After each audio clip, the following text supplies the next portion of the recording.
Good, whatever point in the time cycle that you've chosen to listen. I'm your humble host, Leloni Tabbyra. Welcome to Leloni Tabbyra's Peculiar Fables. My selection this time is entitled Venule. A rock cried dust as 5 fingernails scraped across its surface.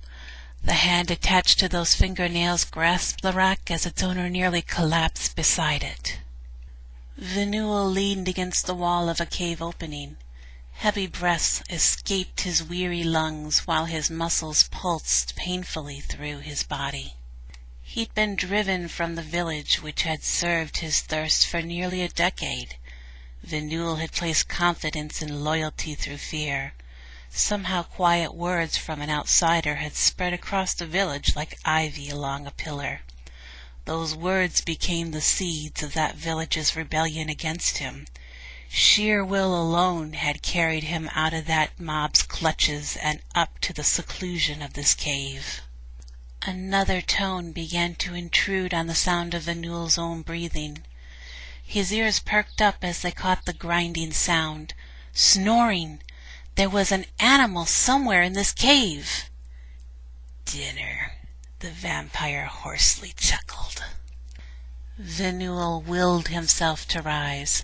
Lack of nourishment made his limbs ache with every movement, but they trudged deeper into the cave. Although animal blood was never as satisfying as human blood, it worked when needed. Right now it was sorely needed. Venule hoped that he was about to drink the feast of a bear, but he'd gladly bite a porcupine at this point. Anything would help restore his strength.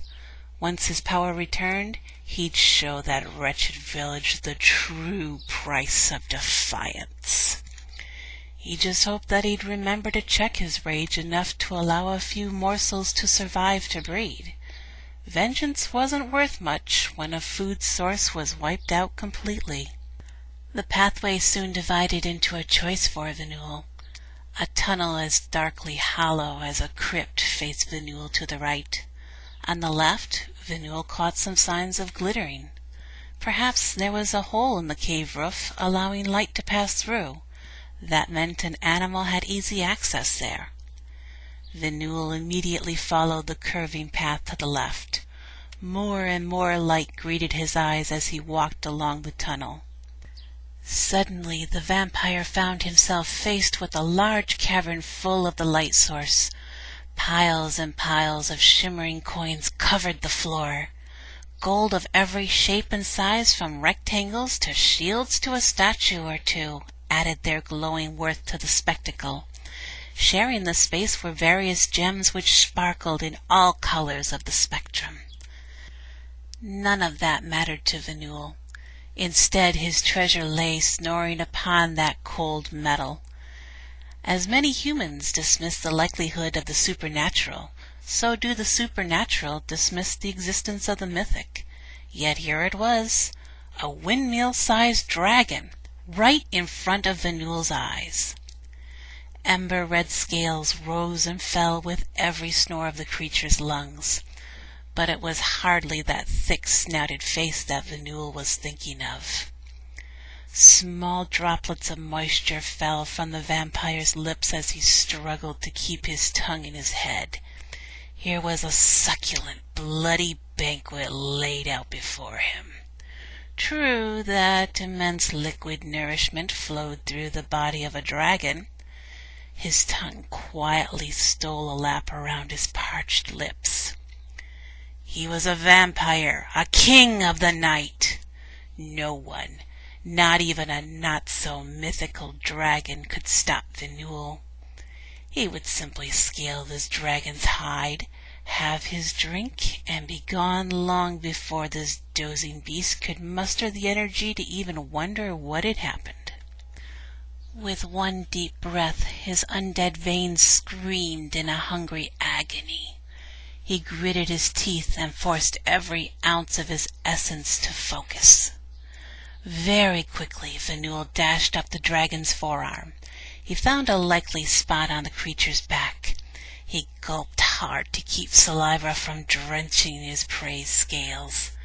With a wide-jawed hiss, the vampire sunk his fangs deep into the dragon's scaly exterior. But something wasn't right. No blood spurted onto his waiting tongue. Had he not gone deep enough? Venule wasn't exactly an expert on dragon vein location.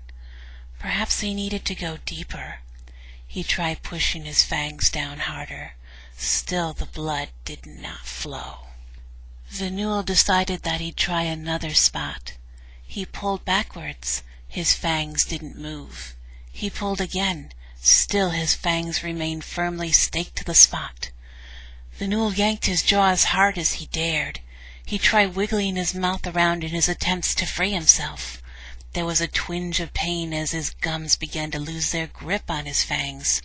He pulled his head this way and that, slowly becoming more panicked with every strain of his muscles. Suddenly he felt something grasp both sides of his torso. One quick yank freed Venule from the dragon's backside.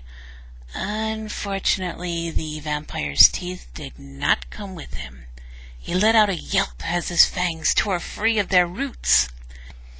As he writhed in pain, Venule found himself staring into the face of a disgruntled dragon. A groggy voice flowed from the dragon's lips. Ugh, just another pest. Before Venule could respond, he was flicked away like a common housefly.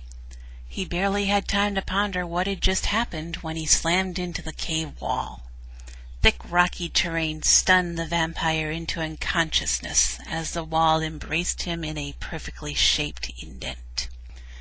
This so-called King of the Night had become another simple wall decoration among a pattern of vampires.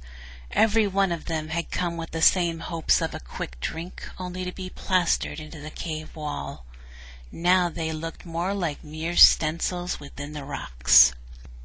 The dragon took a set of tweezers and carefully plucked the vampire's fangs from his back.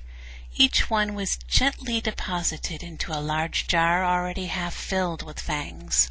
The jar's label indicated that it was for vampire's teeth specifically. He yawned widely as he opened the door of a nearby cabinet. The jar was placed on a shelf next to a rack of werewolf pelts and a large group of knight's armor. Then the dragon made himself comfortable on his treasure hoard and returned to a snoring dreamland. Thank you for tuning in to this reading of Leloni Tabbyra's Peculiar Fables.